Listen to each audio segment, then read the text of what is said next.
Hello everyone, this is 05 and welcome to the Global Man Central Toy Review. And today's toy review, we're looking at the 2010 release by Hasbro of the G.I. Joe Pursuit of Cobra vehicle and action figure review. And today's vehicle and action figure review, we're looking at the Artic Threat Cobra Ice Cutter and the Snow Serpent Officer. Now I got this straight from a local toy shop near my area, which is my favorite toy shop, for 69 ringgit and 90 cents. Now let's take a look at the front part of packaging here. On the side here is stated Cobra Ice Cutter, and at the bottom you got the logo there and everything from the icy images are shown on the bottom here, and you get to see the entire vehicle. Notice that one of the threads itself is risen upwards, and there's the Snow Serpent Officer next to it. Now the fun thing about this packaging itself is also comes with a diorama. As stated here, package insert converts into a diorama. See inside for details. So in the back part of the images itself is a diorama. Now on the side here is stated rotor grinder threads with flip forward action. So the moment you push the vehicle itself, the two threads will keep on flipping, which is a very nice gimmick there. On one side here you got a nice little image of the Cobra Ice Cutter, very nicely done. On the other side, there's an image of the Snow Serpent Officer, which if you notice the colors are a bit off. I'll show you guys more at the back as well. Stated includes Snow Serpent Officer figure, and this section here describes a small little write-up on what G.I. Joe is really about and who they're up against. Now at the bottom, the file card. The Snow Serpent Officer are in charge of Cobra Arctic combat squads. Like the Snow Serpent troopers they command, these ruthless officers are experts in polar battle tactics and survival skills. Their polar expertise makes them a dangerous enemy when they battle the G.I. Joe team at a Cobra base in Greenland. Mission equipment AXE, X stands for Arctic Extreme Environment Pulse Cannons. Very nice. Now at the back here you notice there's more write-up for the Ice Cutter. Cobra Ice Cutter vehicles clear areas for Cobra bases. As the rotor grinder threads move, they disintegrate snow and ice with impact vibrations and ultra-high carbon steel blades. Powerful and unyielding, this frozen furies also demolishes any other barriers in their path. Very nice. So you got an entire nice little diorama image of the Cobra Ice Cutter, which the entire vehicle itself is covered in nicely done snow. And you notice the image of the Snow Serpent Officer. For those who collect the Rise of Cobra line, this is the same exact figure. Yep, the same kind of paint job. Now if you compare with the 25th anniversary version, of course, totally different paint job. This is from the movie line itself. And look at this. Not too sure why they opted this design. We'll see later. Now on the side there's two images here, opening canopy, and at the bottom threads with special flip forward action. Very interesting. Already babbled long enough, let's open up this packaging so we can blast the toy. Be right back. And we're back up the removing figure, and there's the stuff up from packaging. Now inside the packaging it comes with two instruction manuals. The first one shows you on how to assemble the diorama, which is quite simple. Yes, you notice you just pull out the flaps and then insert the tabs into the slots itself, the holes itself, and there you have it.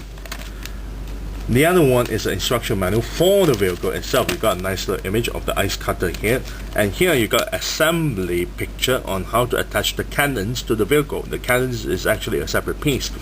Funny thing about this is that the moment I pull this vehicle out from the packaging, the cannon is already on and attached to the vehicle itself, so I'm not too sure why they bothered to print this out. It's kind of pointless. Now at the back of the instruction manual it shows you on how and where to place the stickers. And speaking of the stickers itself, luckily enough it's a very small sheet of stickers, so there's not a lot of stickers to put on. Now at the bottom part of the instruction manual shows you the gimmick itself, and here where to store the figure into the vehicle, and that's about it. Next we'll take a look at the diorama. A nice little diorama here. When I've assembled the diorama, I'm not too sure if I should use the word assemble, I noticed before the assembly you notice there's some sort of a tear here. It's already like that before, well, I pulled the entire thing out when I noticed this being shown there. So I'm not too sure what's wrong with the quality control issue, but this is a minor thing. Now for the diorama is a very nice image here, or artwork. You got a nice little two explosions on one corner here. On the other side you got a Joe transport helicopter there, another dragonfly, and a nice combination of colors. You got blue, you got yellow, most likely sun is setting down. Very nicely done. I really like this. Now let's take a look at the figures accessories. Now because of a Pursuit of Cobra's vehicle packages that comes with a figure, they don't equip them with a base stand, so there's no base stand here.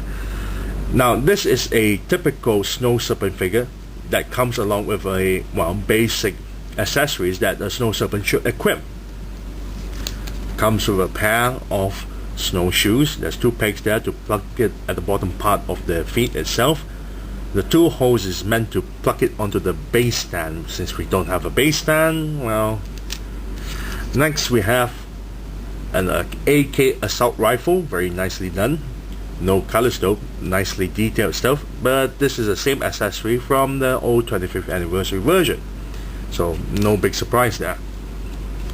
Next we have a backpack, and there's a peg there to plug it at the back of the figure. Now the entire backpack itself is nicely detailed. All the buckles are there, very nice, and on the side here is a peg for you to plug the missile launcher. Problem is the entire backpack is just pure plastic, there's no colors there. And the other accessory is the missile launcher.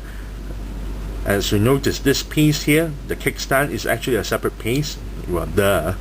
And it's really annoying because it doesn't stay on to the missile launcher. Sometimes when you try to pull it and want to, well, place it with a kickstand, it sometimes pop off quite easily.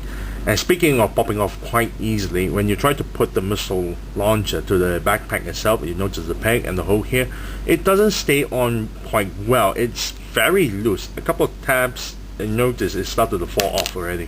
It's not as secure as the Rise of Cobra version and the 25th anniversary version. So this one's, the peg here is not well done. Now let's take a look at the figure's paint job. Now there's not a lot of paint job involved for this figure itself.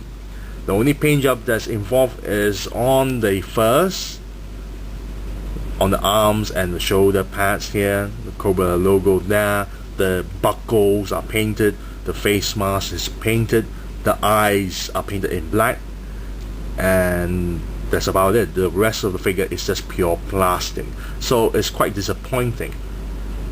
Now the entire figure's, well, articulation is quite simple. Head can move left and right. If you pop off the head, it can turn 360 degrees. This piece is a separate piece here. The shoulder pad here can look up and down a little bit. Torso joint can turn 360 degrees, but it's hindered by the, well, the straps here, which you can actually easily pop off. There's a button there. Now the arms can move forward, backwards, cannot turn 360 degrees because of the hindrance of the shoulders there. Arms can move, well, spread up this far, of course being hindered by the shoulder piece here, and the elbow bend this far and turn 360 degrees. And the wrist joint here is just below the elbow, which can turn 360 degrees. Hip joint here can move forward, back a little bit, and to the sides. Double jointed knee, but it only bends this far. Ankle joint here goes downward, upward, and then 360 degrees, and well, that's about it. Let's compare this figure to the back of the packaging itself. You notice quite a number of difference, because that's the Rise of Cobra's Snow Serpent, and next to me we have the Rise of Cobra's Snow Serpent. Interesting enough, even on the side of the packaging itself, you notice he's carrying the same kind of rifle, a rifle wrapped in bandages, same kind of weapon, yet we're still getting this. I'm not too sure why Hasbro is opted for this version of the Snow Serpent rather than this. Just boggles my mind. And the interesting part about this figure itself is that this figure is actually an officer. a Snow Serpent Officer. We already have an officer appear in the 25th anniversary version for the Arctic Assault Extreme Pack, the 7-pack there. And this is an officer which is nicely painted, okay, besides with the blue face there and a yellow goggle, but far more better paint job than, well, compared to this guy here. Notice there's quite a number of difference. So if I'm gonna give a rating on this figure, it's just that I just don't like why they would chose red. I know it's Pursuit of Cobra, it's supposed to be black and red, or, well, like most of the figures that appeared, well, at least some of the figures, but this is a really poor choice of colors, so I'm just gonna give it a 2 out of 10. It's a nice 25th anniversary figure, but the colors are a real turn off. Next, we'll take a look at the Ice Cutter vehicle. Now, the Ice Cutter vehicle, the choices of the colors itself is very nicely put on, except for the red parts. I'm not too sure why they would put the windshield wiper as a red plastic, but it's still alright. The colors of black and dull white is there, a metallic, well, grey is at the back, on the sides as well, and at the front part of the grille is very nicely done. Really like the choices of color they put for this, well, entire vehicle, and nice little details being put onto it. The front part of the grille itself, you notice at the bottom part here, it's supposed to be a rail, but there's no hook. Well, that's still okay. I really like this entire thing here. The windshield wiper actually works very nicely done, and the best part about this entire vehicle is the windscreen here is all fogged up due to the cold air. Very nicely done. You notice there's a two sort of difference now. Very nicely done. Small little touches that is really awesome. Now the treads here, the figure just fall. Treads here is actually soft rubber. You notice this, very nice. On the sides here, all the details there. On the bottom part of the vehicle, nothing much. The entire turret can turn 360 degrees and elevate upwards and downwards. Very nice. You got a big old wheel at the back that spins. Now the canopy opens to store a figure. There's not a lot of details inside the canopy itself, but you can store a figure inside. It will be a bit tight fit though, due to the, well, bulkiness of the figure itself, but still works. And there you go. Let's check out the gimmick of the Ice Cutter. According to the instruction manual, all you have to do is just roll it, and the entire thing just, well,